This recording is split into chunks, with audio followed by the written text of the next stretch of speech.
Welcome students. प्रश्नावली 5.3 का 8वां सवाल देखिए। उस एपी के प्रथम 51 पदों का योग ज्ञात कीजिए जिसके दूसरे और तीसरे पद क्रमशः 14 और 18 हैं। तो अब इस सवाल में हमें S15 का मान निकालना है और हमें दूसरा पद दिया हुआ है 14, दूसरा पद 14, A2 बराबर 14 दिया है। तो यहाँ से आ जाएगा A प्लस डी बराबर 14, जहाँ डी सार्वंतर है। ये पहला समीकरण आ गया। और तीसरा पद हमें 18 दिया है, तो A3 बराबर 18, तो यहाँ से आ गया A प्लस 2D बराबर 18। ये दूसरा समीकरण आ गया। अब हमें S51 निकालना है, तो इसके लिए हमें A और D पता होना चाहिए, तो वो हम इन दोनों समीकरणों को हल करके निकालेंगे उसका मान। तो हम दूसरे में से पहली जो इक्वेशन है उसको माइनस कर देंगे। तो A प्लस 2D बराबर 18 और A प्लस डी बराबर 14, इनको हमने माइनस कर दिया। तो हमारे पास क्या आ गया, A में से A कैंसिल हो गया, तो D का मान आ गया 18 में से 14 गया 4।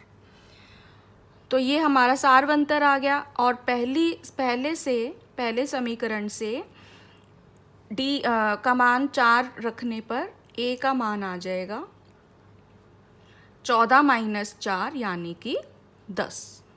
तो A का मान आ गया 10। तो अब इसमें हमने S51 निकालना है। तो S51 का सूत्र हम लगाएंगे 51/2 2A प्लस n-1D। तो वो आ जाएगा 20 जमा 50 गुना 4 हुआ 200, तो वो आ गया 51/2 गुना 220, यानी कि 51 गुना 110, यानी कि इसको गुना करेंगे तो 5610।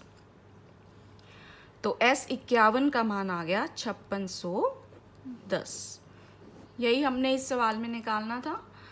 तो आइए अब अगला सवाल देखते हैं। इसका 9वां सवाल, यदि किसी एपी के प्रथम 7 पदों का योग 49 है और प्रथम 17 पदों का योग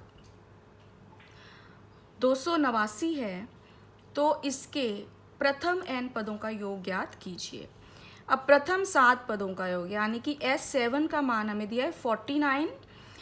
तो अब इसमें हम सूत्र लगाएंगे n/2 bracket 2A plus n-1D। इसका मान हमें क्या दिया हुआ है 49, जहाँ पर n क्या है 7, तो यहाँ हम 7 लिख लेते हैं। यहाँ भी 7 आएगा। तो ये बन गया 7/2 ब्रैकेट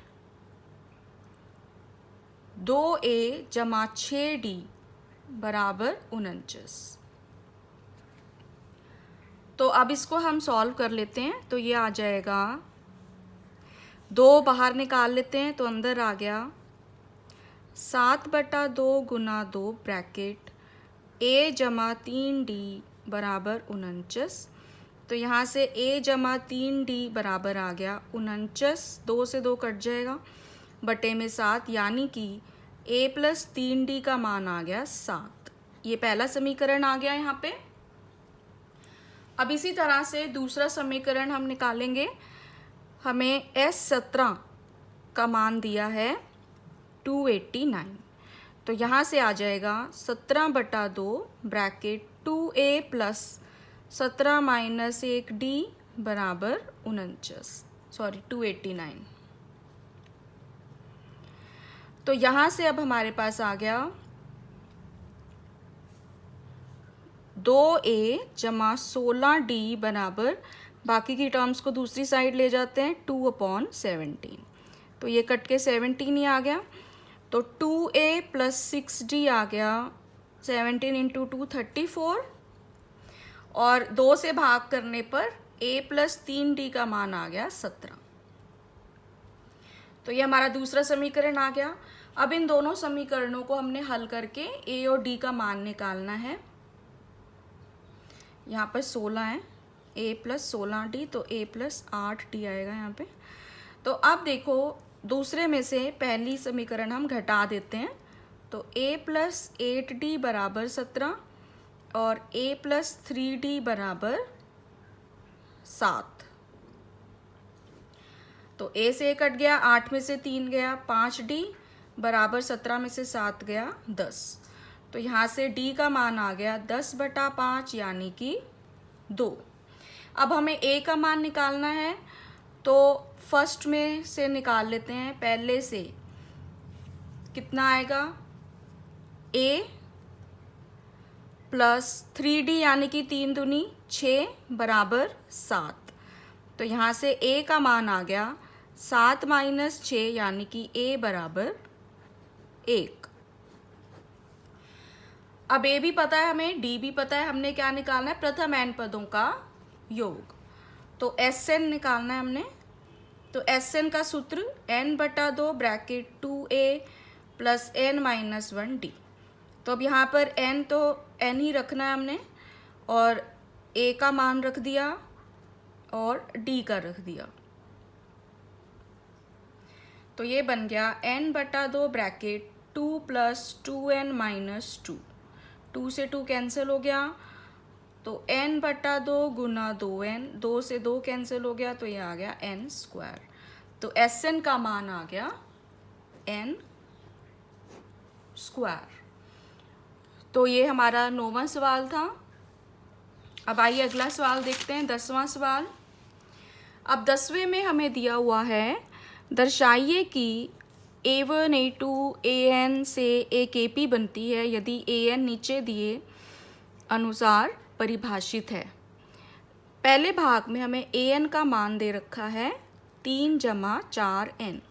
साथ ही प्रत्येक स्थिति में प्रथम 15 पदों का योग ज्ञात कीजिए। अब पहले तो हमने ये देखना है कि जो ये AN दे रखा है कि ये एक AP बनाता है कि नहीं। तो पहले हम यहाँ से A1 निकालते हैं। n का मान 1 रखने पर 3 + 4 गुना 1 यानी कि 7। फिर हम A2 निकाल लेते हैं, 3 + 4 गुना 2 यानी कि 3 + 8 यानी कि 11। फिर हम A3 निकाल लेते हैं, 3 + 4 गुना 3 यानी कि 12 और 3 15। फिर A4 निकाल लेते हैं, 3 + 4 गुना 4 यानी कि 16 और 3 19। इस तरह से A4 तक निकाल लिया। अब हम देखते हैं A2 माइनस A1 करके, तो कितना आएगा, 11 में से 7 गया 4। इसी प्रकार A3 माइनस A2, 15 में से 11 गया 4। A4 माइनस A3, 19 में से 15 गया 4। इस तरह से हम देखते हैं कि सभी के अंतर कितने हैं, 4 आएंगे। तो इसका मतलब जनरलाइज अगर हम इसे कर दे तो AK+1 माइनस AK सभी k के लिए बराबर है। k का हम कोई भी मान रखें तो ये जो वैल्यू आएगी, इनका जो डिफरेंस आएगा, अंतर आएगा, वो बराबर है। तो इसका मतलब यह एक AP है।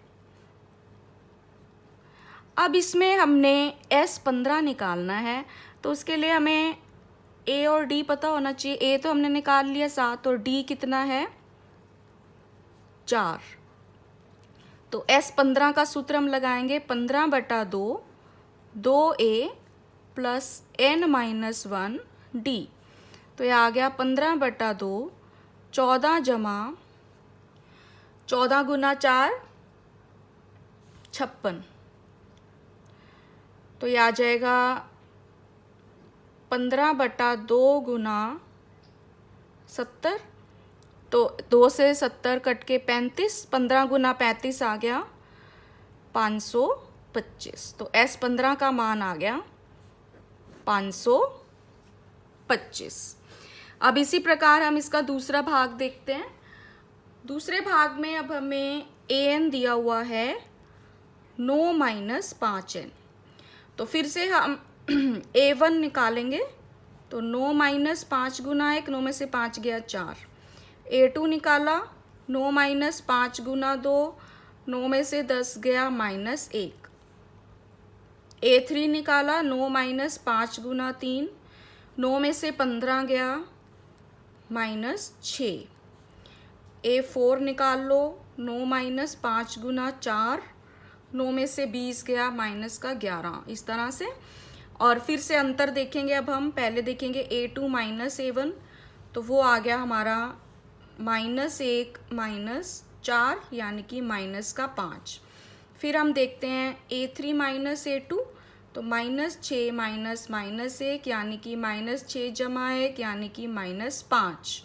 फिर A4 माइनस A3 चेक करते हैं, तो -11 -6 यानी कि -11 जमा 6 यानी कि वो भी आ गया -5।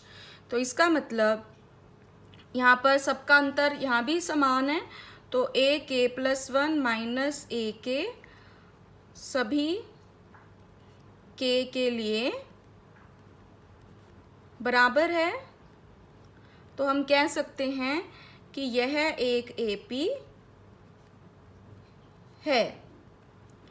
तो अब यहाँ भी हमने S15 निकालना है, तो A का मान कितना है यहाँ पे, पहला पद 4 और D कितना है, सारवंतर कितना आ रहा है -5। तो हमने अब S15 निकालना है, तो वो होगा 15/2 ब्रैकेट 2A प्लस n-1D। इसको अब हम सॉल्व करेंगे तो आ जाएगा 15/2 8, और यहाँ पर आ जाएगा 15 में से 1 गया 4, 15 में से 1 गया 14, 14 को 5 से करेंगे तो -70। तो आ गया 15/2 गुना -62, तो ये कट गया, तो आ गया 15 गुना -31, जिसका मान आ जाएगा -465। तो S15 इस केस में आ गया -465। तो इसी के साथ ये 10वां सवाल समाप्त होता है। अगर आपको ये वीडियो पसंद आए तो प्लीज़ मेरे चैनल को सब्सक्राइब करें और इस वीडियो को लाइक और शेयर करें। धन्यवाद।